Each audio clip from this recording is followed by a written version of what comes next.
Hey, welcome back to my channel. If you're new here, my name's Claire, and today I'm going through what I read this past week. So it was definitely a quieter week for me in terms of reading, just with everything going on with the holidays. It's been a little bit busy, but I did get through 3 books, and all of these books are dark romance books. So I'm just going to preface the video with that. So the first book that I read was Corrupt by Penelope Douglas. So this one definitely has intense themes, and in terms of the real world, definitely not great relationship dynamic at all. But in terms of fictional book, I did really enjoy it. There was a lot of twists and turns, a lot of spaces in the book where you weren't really sure what was going to happen. It was quite an intense book. Definitely look at the trigger warnings for this one before you give it a read. Again, I went into this one blind, and I believe Penelope Douglas is the one that also wrote Credence. So again, a popular book, but a very diverse. So again, like a very popular book, but a very divisive kind of theme and storyline, and this one is no different. So quite an intense book, but it's kind of like keep you on the edge of your seat a little bit. I did listen to the audiobook for this one, and I don't know if I read it if I would have had the same positive experience, but I did give this one 4 stars. I really enjoyed it, and I would definitely read the follow-up books. I believe this is the first one, and there's other ones that follow, but Libby didn't have that for my library. But this book, essentially, it follows Rika, and she has this huge crush on her neighbor, which is Michael, and she did wind up dating his brother. Just because she felt like forced into it. She has a lot of ties to this family. So her father passed away when she was quite young, and so she actually had like her own room at their house and would sleep over there a ton. And the father of Michael has control over her trust. After her dad passed, he kind of had him safeguard everything for her until she became of age. So essentially the story is like Rika really wants her independence, and she wants to move into the city away from everyone she knows and just stand on her own 2 feet a little bit. That being said, it's a very cushy 2 feet because she's quite wealthy, but the whole theme throughout the book essentially is like Michael and his friends have this huge revenge plot against Rika for what they believe she did when they hung out on that night when they were younger. And again, quite an intense book. Their revenge plans are very, very intense. So if you have triggers, I wouldn't like go into this one blind, but it was a very intense story throughout. There were some twists and turns, some things that you kind of thought might happen and did happen, some things that happened that you might not expect. But overall, I thought it was an enjoyable book. So 4 stars for that one.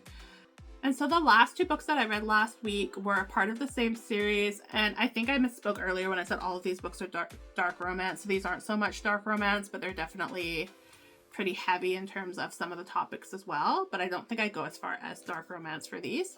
But the first one is Puck's Secret.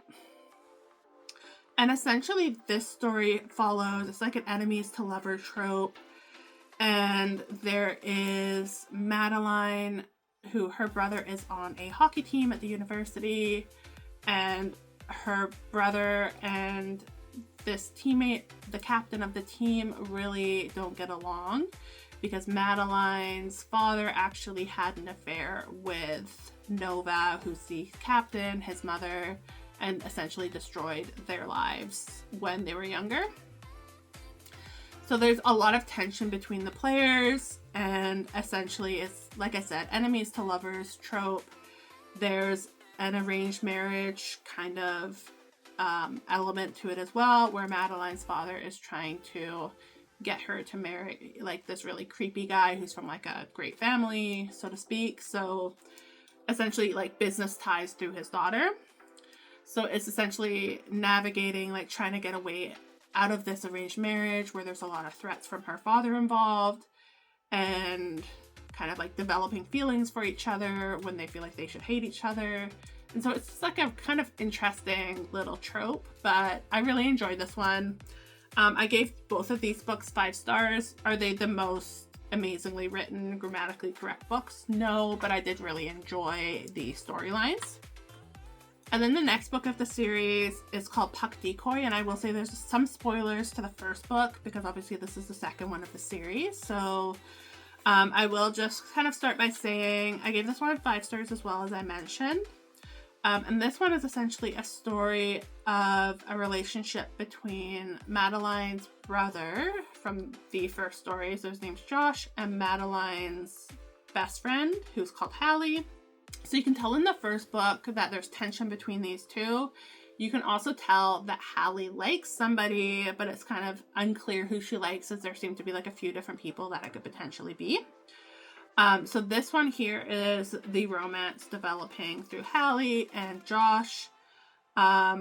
Again, there's some arranged marriage elements that are being navigated.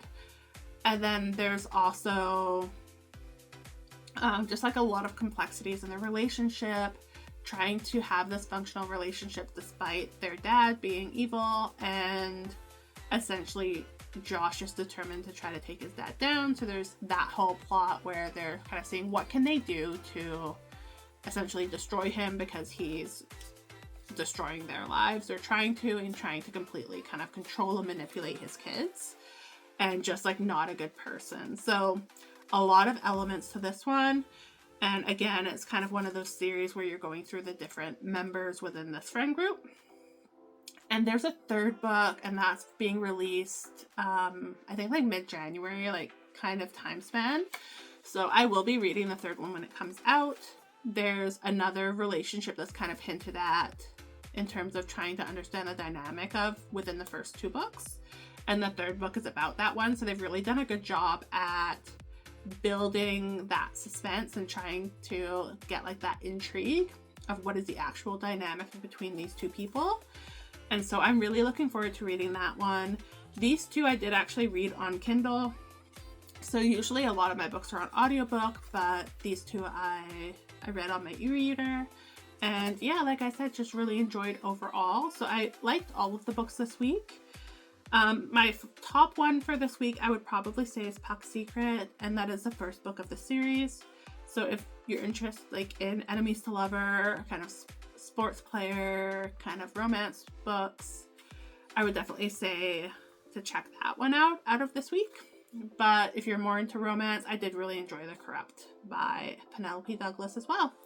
So thank you so much for watching. I hope you enjoyed this. And let me know what you're reading in the comments below. I hope you have a beautiful week ahead. Thank you.